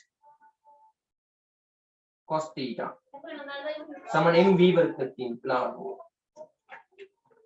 இது வேகம் குறையும் போது வேகத்தை குறைச்சிக்கிட்டே வட்டையத்தை சுத்த பார்க்க இந்த மாதிரி வேகம் குறையும் போது கீழ் நோக்கி சறுக்க பார்க்கும். கீழ் நோக்கி சறுக்க பார்ப்பார். சரிதானே, ரைட்டா. என்னுடைய ஒரு பிரிச்சக்கூறு மையம் நோக்கி விசையை வழங்கும், மற்ற பிரிச்சக்கூறு ஆறு இப்படி வரும். சரிதானே, ரைட்டா. இவர் கீழ் நோக்கி சறுக்க பார்ப்பார். இதே நீங்க வேகத்தை கூட்டி கொண்டு போனீங்கன்னு சொன்னா ஒரு நிலையில் இதன் செய்யும் மேல் நோக்கி போக பார்க்கும். மேல் நோக்கி அந்த டைம் உராய் விசை எங்க நோக்கி வந்துடும் சொன்னா கீழ் நோக்கி வந்து. உராய் விசை கீழ் நோக்கி வந்துட்டா இங்க மைனஸ் வந்து என்னவா மாறிடும், பிளஸ் தான் மாறிடும். நான் முழு கணக்கு உங்களுக்கு விளங்கப்படுத்தல. ஏன் அப்படின்னா ஃபுல் கணக்கு நான் விளங்கப்படுத்தினா உங்களுக்கு வந்துட்டு வேலை எல்லாம் போயிடும். நல்லா கவனிச்சு கொள்ளுங்க. ஒரு ஒப்பமான பாதையில, ஒரு கூம்பு வடிவ பாதையில ஒரு துணிக்கு இயங்கும் போது உராய் விசை தாக்குமாறு அது மேற்பரப்பு வழியே தான் தாக்கும். ஸ்லோவா நான் ரொம்ப ஸ்லோவா ஆக்குனா உராய் விசை மேல் நோக்கி தான் கீழ் நோக்கி வலிக்க பார்க்கறாங்க. ஸ்பீட் பண்ணா இது மேல போக பார்க்கும், கூம்புல மேல போக பார்க்கும். அந்த டைம் உராய் விசை கீழ் நோக்கி தாக்கும். உராய்வு விசை கீழ் நோக்கி தாக்கும். அப்ப ஒரு மெசேஜ் தான் உங்களுக்கு சொல்லியிருக்கேன். என்ன அப்படின்னா வேகத்தை கூட்டுனீங்கன்னு சொன்னா என்ன செய்யும், இது மேல போக பார்க்கும். உராய் விசை கீழ் நோக்கி தாக்கும். வேகத்தை குறைச்சிங்கன்னு குறைச்சிங்கன்னா அது கீழே வழுக்க பார்க்கும். அந்த டைம் உராய் விசை மேல் நோக்கி தாக்கும். சரிதானே, ரைட்டா, ரைட். நான் அந்த கணக்கை தான பிறகு நீங்க செய்த பிறகு நான் விளங்கப்படுறேன். அதுல இன்னொரு சப்போர்ட்டான ஒரு விஷயம் சொல்லிடுறேன். எஃப் லிமிட் உராய் விசை எப்படி போடணும்னு சொன்னா மியூ இன்டு ஆர். ஆர்க்காக mg cos θ வரும். விளையாடுதானே, ரைட்.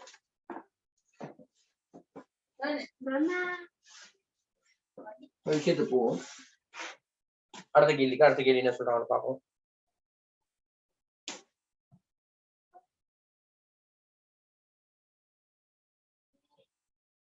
பாருங்க, ஸ்கிரீன் ஷேர் பண்ண கவனிச்சுக்கோங்க.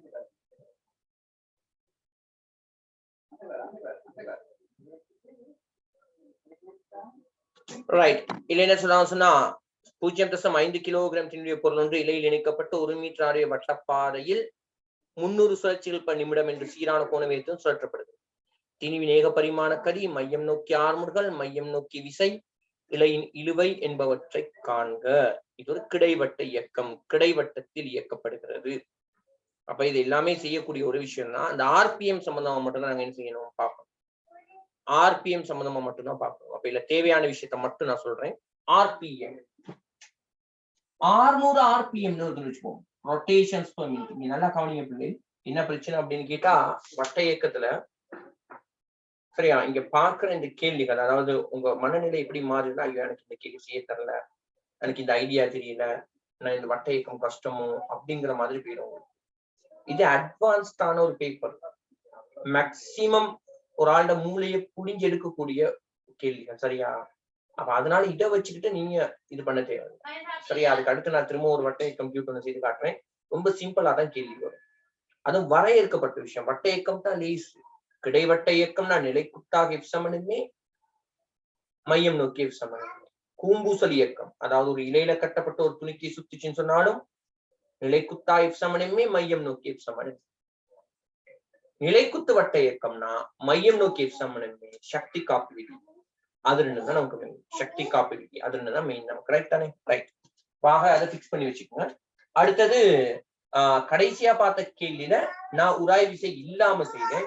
உராய் விசை வருமா இருந்தா ஒரு துணிக்கையோட வட்டப்பாதையில சுத்தும் போது வேகத்தை கூட்டினா அது மேல போக பார்க்கும், ஆரை பெருசாக்கிக்க பார்க்கும் சரியா. வேகத்தை குறைக்கும் சொன்னா அந்த கூம்புலயே கீழே வர பார்க்கும், ஆரைய குறைச்சிக்க பார்க்கும். விளங்குதா? இப்ப உதாரணமா நீங்க வீட்டுல என்ன செய்யுங்க அப்படின்னு கேட்டா, ஒரு கூம்பு மாதிரியான ஒரு ஷேப் ஏதாவது பாத்திரம் மாதிரி ஒரு ஜில்போலியை போட்டு சுத்துங்க. வேகமா சுத்தினா அப்படியே மேல வந்து வெளியே போக பார்க்கும். ஸ்லோவாக்கு ஆரைய குறைச்சிட்டு கீழே போக பார்க்கும். ரைட்டா? அது எக்ஸ்ட்ராவா நான் சொல்லிட்டு இதுக்கு வருவோம். Rotations per minute. இதை நீங்க இப்படி எழுதி பாருங்க. 600 ரொட்டேஷன்ஸ் பெர் மினிட். இத செகண்டுக்கு மாத்தா 600 ரொட்டேஷன்ஸ் பெர் செகண்ட் 60. மேலே கீழே சுருக்கி விடுங்க. 10 ரொட்டேஷன் செகண்ட் -1. இதை நம்ம போடலாம். ரொட்டேஷன்ஸ் பெர் செகண்ட் மீட்டர்னு போடலாம்.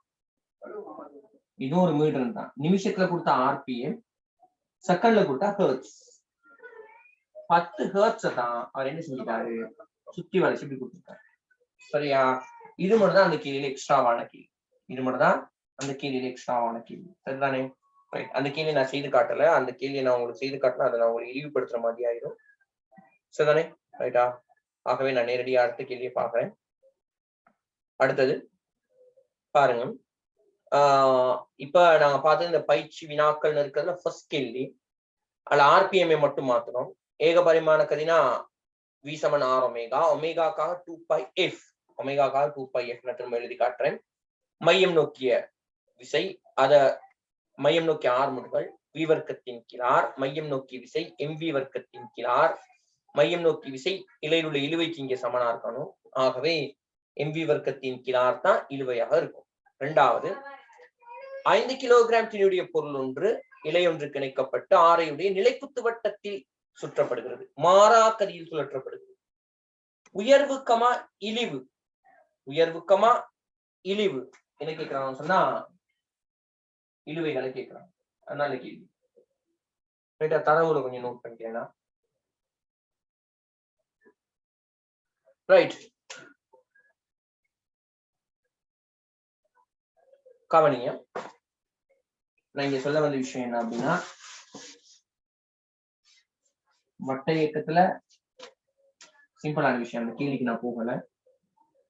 மீடுரன் 1 ஆர்பிஎம்ல இருக்கலாம், உதாரணம் 600 ஆர்பிஎம், அல்லது ஹெர்ட்ஸ்ல இருக்கலாம்.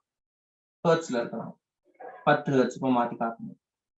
கோண வேகத்துக்குள்ளே நீங்க ஒமேகா சமன் 2πf போடலாம். இந்த சமன்பாடு கட்டாயம் தெரிஞ்சிருக்கும். மையம் நோக்கி ஆர் முடுகளை நாங்க R ஒமேகா வர்க்கம்னு சொல்றோம், அல்லது V வர்க்கத்தின் கீழ் R சொல்றோம். இன்னொரு மாதிரி கூட சொல்லலாம் சரியா, V ஒமேகான்னு கூட சொல்லலாம். சொல்றது இல்லை, புதுசா நான் ஒண்ணு செஞ்சு காட்டல, இல்லை எல்லாம் உள்ளதே தான். A சமன் சரியா V வர்க்கத்தின் கீழ் R இருக்குன்னு வச்சுக்கோங்களேன். வீக்காக தான் R ஒமேகான்னு போடலாமே. ஒண்ணுக்கு போட்டு ஒண்ணுக்கு போடாம விட்டா A சமன் ஒமேகா V வரும். அது என்ன V ஒமேகான்னு எழுதலாம். மையம் நோக்கி ஆர் முடுகளுக்கு இதை யூஸ் பண்றது நான் கூட இப்படி கூட அவங்க என்ன செய்யலாம், தரலாம். ஆனா யூஸ்லெஸ். ரைட், சமன்பாடுகளை கொஞ்சம் தெரிய வச்சுக்கோங்க. இப்ப கேள்விக்கு போகலாம் நான் யோசிக்கிறேன். ஒருத்தர் நிலைக்குத்து வட்ட இயக்கத்தில் ஒரு துணிக்கிய சுத்த வைக்கிறாராம். இந்த கேள்வினா வரலாம் பிள்ளை, சிம்பிளான கேள்வி. அதி உயர்க்கமா அதி குறைந்து இழுவைகள் உங்களுக்கு தெரியும். அதித்தாழ் புள்ளி இதைத்தான்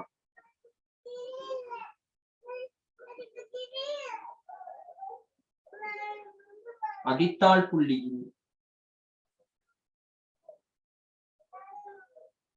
அதி உயர் இழுவை காணப்படும். அதி உயர் இழுவை காணப்படும்.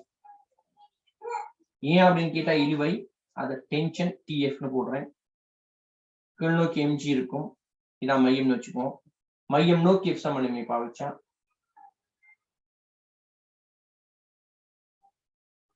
டிஎஃப் மைனஸ் எம்ஜி சமன் எம் வி வர்க்கத்தின் கீழார்னு போடுவோம். இது மாறா கதியில் சுழற்றப்படுகிறது. ஏன் அப்படி சொல்லலாம், மேல போக போக போக அழுத்த சக்தி கூடும், அதனால கதி குறைய பார்ப்போம். ஆனா அவங்க ஏதோ ஒரு மிஷின் மூலம் மாறா கதியை பேன்றாங்க. அதே மாதிரி கீழே வரக்குள்ள அழுத்த சக்தி இழக்கும், அப்ப கதி கூட பார்க்கும். கதி கூட பார்க்கும். ஏதோ ஒரு மிஷின் மூலம் கதியை கூடாம கண்ட்ரோல் பண்றாங்க. மாறா கதிதான் சுழற்றப்படுகிறது. மாறா கதிதான். இப்ப டிஎஃப் மைனஸ் எம்ஜி சமன் எம்வி வர்க்கத்தின் டிஎஃப் அது கூடி இழுவை எம்வி வர்க்கத்தின் கிளார் பிளஸ் எம்ஜி. டிஎஃப் சமன் எம்முக்கா 5 கிலோ, வி வர்க்கக்கா 25, ஆரைக்கா சைவத்து சமன் 5 பிளஸ் நிறை 50. டிஎஃப் சமன் இது சுருக்குனீங்கன்னு சொன்னா சைவத்து சமம் 1 வரும். இங்க மேலே 250 பிளஸ் 50 300. அது கூடி இழுவை அதித்தாள் புள்ளியில் காணப்படும். மையம் நோக்கி இழுவிசை காணப்படும். இவர் இப்படி இருப்பாரு. மையம் நோக்கி எஃப் சமநிலை பாவிக்கும் போது டிஎஃப் மையம் நோக்கி மையத்தை நோக்கி எஃப் சமநிலை பாவிக்கிறோம். அப்ப இது சகவுல வரும். மையம் நோக்கி பாவிக்கும் போது இது விளக்கி இருக்கு, எதிர் திசையில இருக்கு. மைனஸ் எம்ஜி சமன் மையம் நோக்கி 6 முழுக்க தெரியும். அப்ப எம்வி வர்க்கம் சரியா. அதி கூடிய இழுவை. அதி குறைந்த இழுவை எங்க இருக்குன்னா இங்க இருக்கும். அதி உயர் புள்ளி.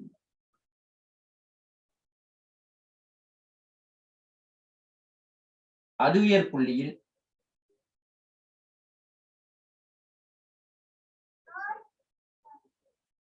அதி குறைந்த இழுவை தொழிற்படும். கீழ் நோக்கி எம்ஜியும் தொழிற்படும், இழுவையும் தொழிற்படும். மையம் நோக்கி எஃப் சமநிலை அது உயர் புள்ளியில வச்சு எம்ஜி கீழ் நோக்கி இருக்கு. இதை டிஎஃப்னு போடுவோம். பிளஸ் டிஎஃப் சமன் எம்வி வர்க்கத்தின் கிளார். இப்ப டிஎஃப் சமன் எம்வி வர்க்கத்தின் கிளார் மைனஸ் எம்ஜி. நான் என்ன யோசிக்கிறேன்னா, இந்த சமன்பாட்டுக்கு தான் தம்பி இதையும் வந்து ஞாபகத்தில் வச்சுக்கோங்க. சின்ன எம்சிக்யூவா போடக்குள்ள இது நல்ல ஃபார்ம்ல இருக்கணும்னு சொல்லி சில நேரம் எதிர்பார்ப்பாங்க. மாறா கதியோட சுத்தும் போது இங்க எம்வி வர்க்கத்தோட எம்ஜி கூட்டுப்படுது, இங்க கழிப்படுது. இதை வச்சுட்டு கேள்வியை கொண்டு போவாங்க. சரியா, சிம்பிளா கேள்வி கொண்டு போவாங்க. நம்ம இதெல்லாம் பாவிச்சு எல்லா சமன்பாடெல்லாம் எடுக்க முன்னுக்கு இது 2 ஞாபகம் இருக்க ஒரு டக்குன்னு போயிடுவாரு. அதனால இந்த 2 பாயிண்ட்டையும் அதி தாழ் புள்ளியில என்ன நடக்குது, அதி உயர் புள்ளியில என்ன நடக்குது. மாறா வேகத்தோட சுத்தம் இல்லாட்டி வி மாறிடும். கவனம். இப்ப டிஎஃப்னு கேட்டா புத்திசாலித்தனமா வேலை செய்யுமா? இதை சுருக்கணும். எப்படியும் என்ன வரப்போகுது, 650. எம்ஜி வந்து 50. அப்ப எவ்வளவு, 200 நியூட்டன். 200 நியூட்டன். அப்ப நிலைக்குத்து வட்டப்பாதையில மாறா கதியோட துணிக்கை சுற்றும் போது அதித்தாள் புள்ளியில தான் உயர் இழுவை காணப்படும். அது உயர் புள்ளியில இழுவை குறைவாக காணப்படும். ஏன்னா இங்க எம்வி வர்க்கத்தின் கீழ் பிளஸ் 5 வரும். எம்வி வர்க்கத்தின் கீழ் ஆர் பிளஸ் எம்ஜி. இங்க வரும் எம்வி வர்க்கத்தின் கீழ் ஆர் மைனஸ் எம்ஜி வரும். ரைட்டா? கொஞ்சம் எழுதி கொள்ளுங்க.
எழுதி முடிச்சிட்டீங்களா?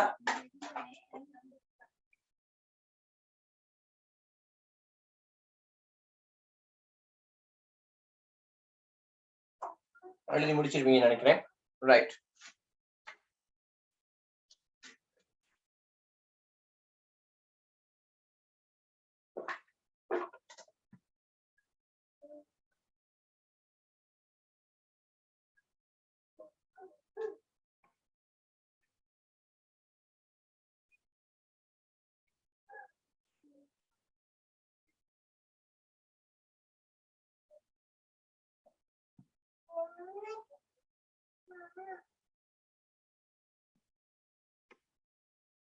Right.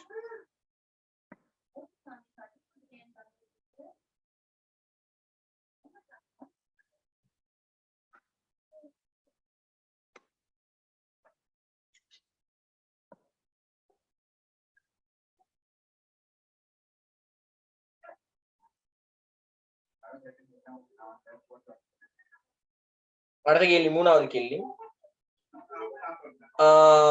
இலையின் ஒரு முனை நிலையான புள்ளி ஓவிற்கும் மறுமுனை 6.4 கிலோகிராம் இணைக்கப்பட்டுள்ளது. திணிவு மாறா வேகத்துடன் 1.6 மீட்டர் கிடைவட்டத்தில் சுழற்றப்படுகிறது. இலை கிடைக்கு சாய்வாக்கப்பட்டு புள்ளி பற்றி சுற்றுகிறது. இது ஒரு கூம்பூசல் இயக்கம். இலை கிடையுடன் அமைக்கும் கோணம், இலையின் இழுவிசை, திணிவின் கோண வேகம், ஆவர்த்தன காலம். சரியா? நான் பெருமானத்தை பிரதியிட்டு அந்த கேள்வி செய்யல, பெருமானம் பிரதியிடாம செய்து காட்டுறேன், கவனிச்சு கொள்ளுங்க. முதலையே சொல்லிட்டேன், இலையில் இணைக்கப்பட்ட ஒரு துணிக்கு கிடைவட்டத்துல இயங்குறது அது மேசையில வச்சுதான் சுத்தம். ஏன்னா இல்லாட்டி நிறைய சமப்படுத்த முடியாது, அது கட்டாயம் சாஞ்சுதான். சரியா? அப்ப கட்டாயமா இலையில் இணைக்கப்பட்ட துணிக்கைகள் கூம்பூசல் இயக்கத்தை தான். ஏன் இதுக்கு பேர் கூம்பூசல் இயக்கம் அப்படிங்கறது ஒரு தடவை யோசிச்சு பார்க்கணும் சொன்னா, இந்த கோணத்தை தீட்டான்னு எடுப்போம். இந்த இலை கூம்புன வரையுது. சரியா? ரொம்ப வேகமா சுத்தணும்னா நல்ல கலர் இலை ஒன்று எடுத்து வேகமா சுத்தா கூம்பு மாதிரியே பார்க்க தெரியும். ரைட். இதான் இணைக்கப்பட்ட புள்ளி. இங்க ஒரு இழுவிசை காணப்படும்.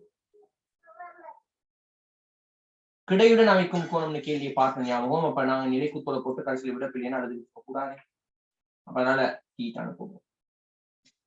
கிடைவட்ட இயக்கம் கூம்பூசல் இயக்கம் தான் ரெண்டே விஷயம் தான்.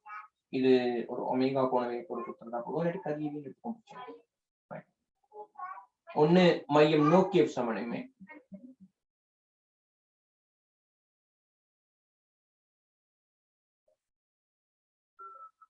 மையம் நோக்கிய சமநிலை பாவிச்ச டி காஸ் தீட்டா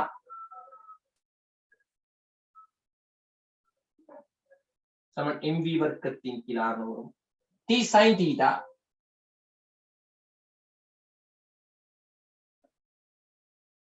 அதுக்கு நாங்க என்ன சொன்னா நிலைக்குத்த எப்சமனின்மை பாவிச்ச விட எடுப்போம். T sine theta minus M G, ஏன்னா மேல் நோக்கி எப்சமனின்மை பாவிக்கிறேன், கீழ் நோக்கி எம்ஜி இருக்கு. எம் இன்டு ஆர் முதல் 0. டி சைன் தீட்டா சமன் எம்ஜி. ஒன்னொன்னால பிரிச்சுடுவோம். tan தீட்டா சமன் இது இதால பிரிக்கும் போது g இன் கீழ் v வர்க்கத்தின் கீழ் ஆகும். அந்த ஆர்மை இருக்கு. இனி பிரதிட்டா ஆன்சர் தானே, பிரதிட்டா ஆன்சர். இவ்வளவுதான் விஷயம். இதேதான் மாறி மாறி அவங்க என்ன செய்ய போறாங்க கேட்க போறாங்க. ஒண்ணு மையம் நோக்கிய சமனின்மை, இன்னொன்னு நிலைக்குத்தாக சமனின்மை. இந்த கணக்குல பார்த்தோம் சொன்னா அதாவது கிடையுடன் அமைக்கும் கோணம் கேட்டிருக்காங்க, வேகம் தந்திருக்காங்க, ஆரை தந்திருக்காங்க. பிரதிட்டா கிடையுடன் அமைக்கும் கோணம் கிடைச்சிடும். சரியா? அதை மட்டும் சும்மா செய்து பார்ப்போம். ஏன்னா அது லேசு. tan தீட்டா ஆரை 1.6 மீட்டர் தந்திருக்காங்க. 10 வேகம் 4, 4 வர்க்கம் 16. tan தீட்டா சமன் 16 இன் கீழ் 16 ஒன்று வரும். தீட்டா சமன் 45 பார்ப்போம். இனி அதை வச்சுட்டு அடுத்தது கொண்டு போறது தானே. ரைட்டா? நான் என்ன யோசிக்கிறேன்னா, இதை வச்சுட்டு நீங்க இந்த கேள்விகளை செய்யுங்க. செய்து குரூப்ல அவ்வளவு பேர் செய்கை வழியோட எனக்கு அப்லோட் பண்ணுங்க. சரியா? அதுக்கு பிறகு நான் மீதி கேள்வியில சொல்லிட்டாங்க. ஓகே ரைட்டா? நாளைக்கு உங்களுக்கு கிளாஸ் இல்ல, 4ஆம் தேதி கிளாஸ் இருக்கு. நான் ஈவினிங்கே கிளாஸ் போடுறேன். கிளாஸ் டைம் சொல்றேன். ஓகே. Thank you student. அந்த ஆன்லைன் எக்ஸாம்ஸையும் செஞ்சு போடுங்க.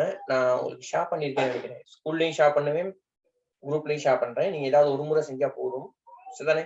2 முறை செய்யறதுக்கான சான்ஸ் கிடைக்காது. ஏன்னா அந்த மாதிரி தான் ப்ரோக்ராம் பண்ணியிருக்கு. அப்ப ஏதாவது ஒரு தடவை செய்வீங்க.